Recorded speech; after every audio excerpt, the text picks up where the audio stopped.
So here we are, Wrexham General, heading for another game. Hyde United versus FC United tonight in a league game. A couple of updates really on the whether the National League and North South will start at the weekend. Now, it appears the Premier League have stuck up their nose and said they're not going to play anything towards the Football League or the conference clubs. That seems pretty sure that they're not going to do that for the time being anyway, though I'm not too sure whether that'll change or not. I think the FA have got ways of tightening the thumb screws on that one, to be honest with you. But as far as the government money coming through for the conference clubs, that seemed pretty assured until today. Now, the government seemed to have rolled out a scheme today, whereas they're now saying that there are certain sectors that they can't no longer pay off really and fund, and they're not going to do that anymore. Basically, the pot's dry and we can't just keep giving money out. So they're looking for a longer term solution. Whether you agree with it or not, this is what they're doing. And that longest term solution for them is to retrain people. So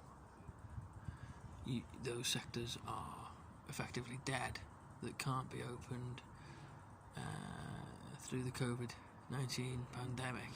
They're basically dead. So anybody working in those industries is going to get funded and helped into retraining. Just needs quite a big uptaking scheme. So obviously they're putting money into that, or what's left of the money to fund that. Now,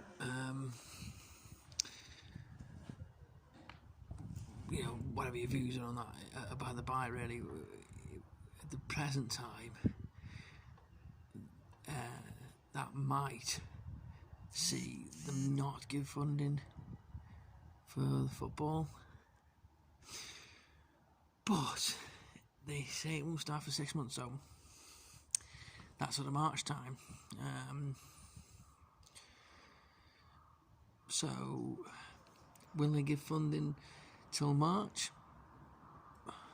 Now, if they fund till March and the clubs go ahead and also charge for streaming and stuff like that, and they are clever and sensible about how they retain that money, between the two things, the funding and maybe the money they back off that, maybe they can finish a season with behind closed doors. Because the other thing about this new scheme that they're going to bring out is, what you've got to think now is, they obviously don't think that in March things are going to be much, if any, better, because why would they be rolling out this huge scheme to retrain people in March if they think that those businesses that they are involved in would be again running?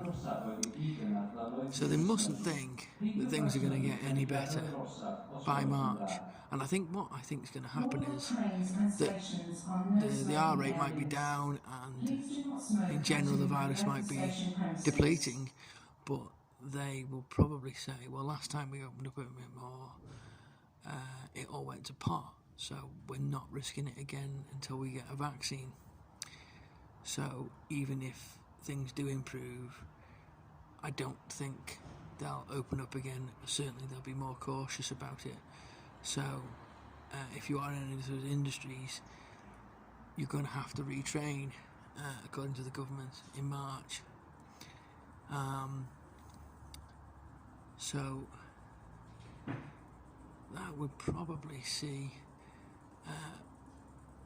next year's season be a complete disaster, because surely then from League One through to the Conference North-South, those clubs and their staff and players and whatever will all be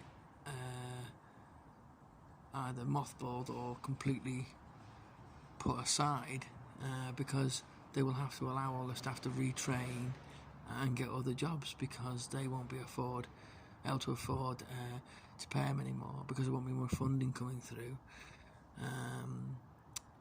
So there'll be a huge gap in the football pyramid there, which will include just the top 2 divisions, and then we're looking at like step 3, so like Ishman League, Northern Premier League, that kind of thing, being the next division down, because those clubs have been able to have enough fans,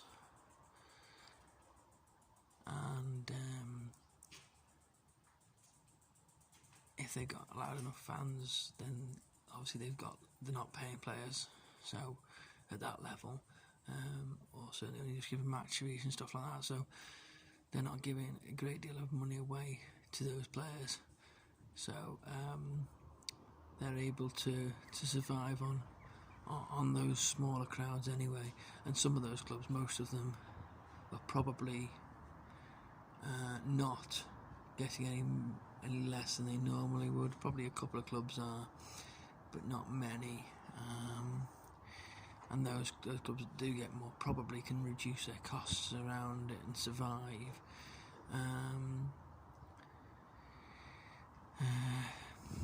So those clubs in the middle are going to suffer and completely be gone.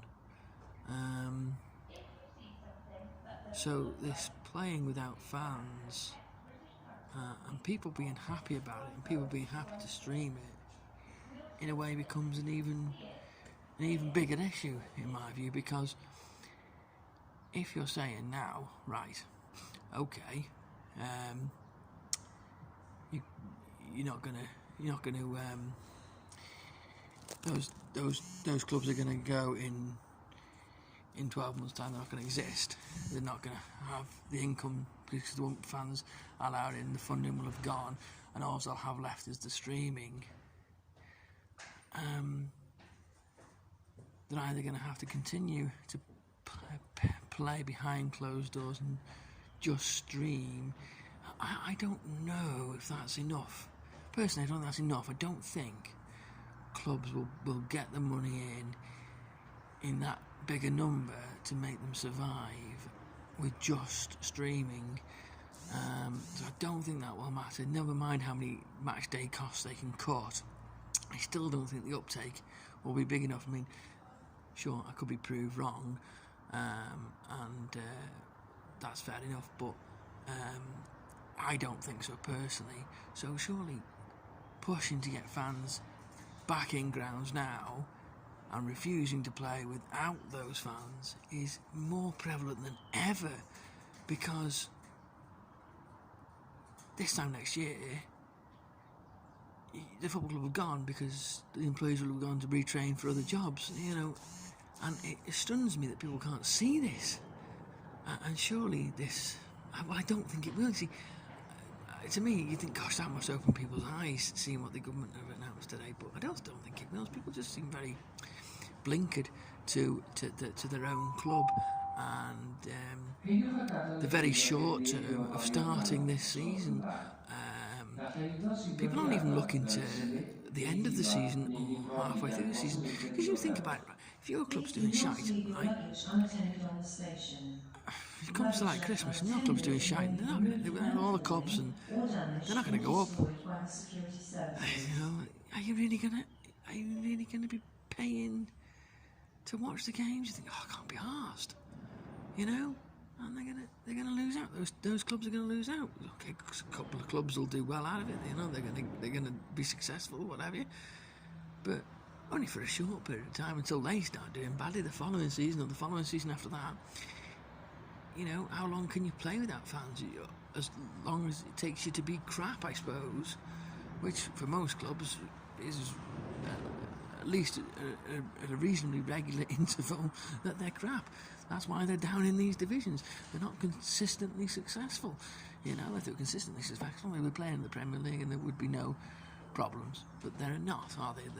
They're playing in the lower divisions or in the non-league divisions where at some point they're crap. So they're only going to be as good as they are and able to run the club until those crap days come and people stop wanting to subscribe to streaming.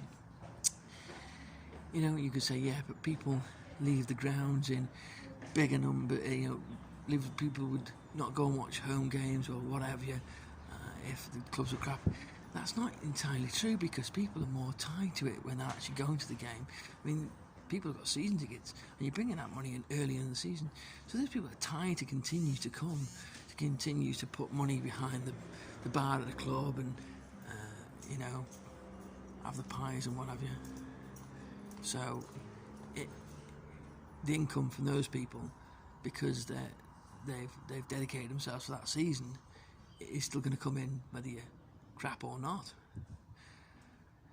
So you lose all that straight away, because even if you're a season ticket holder, you think, so actually I can't be arsed watching this now because they're just crap.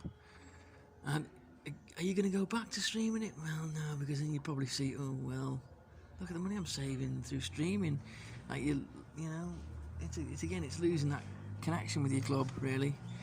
And I should imagine losing a connection with a club you only watch on telly is even easier than losing a connection with a club that is a club that you go and watch physically.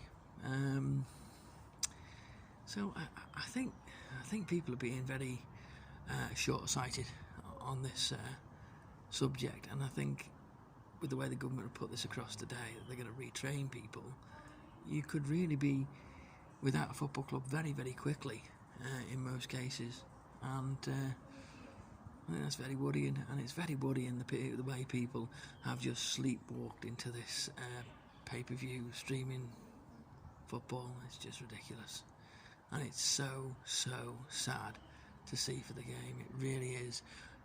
We are potentially going to lose a lot of brilliant football clubs, and it's really sad that people can't see it.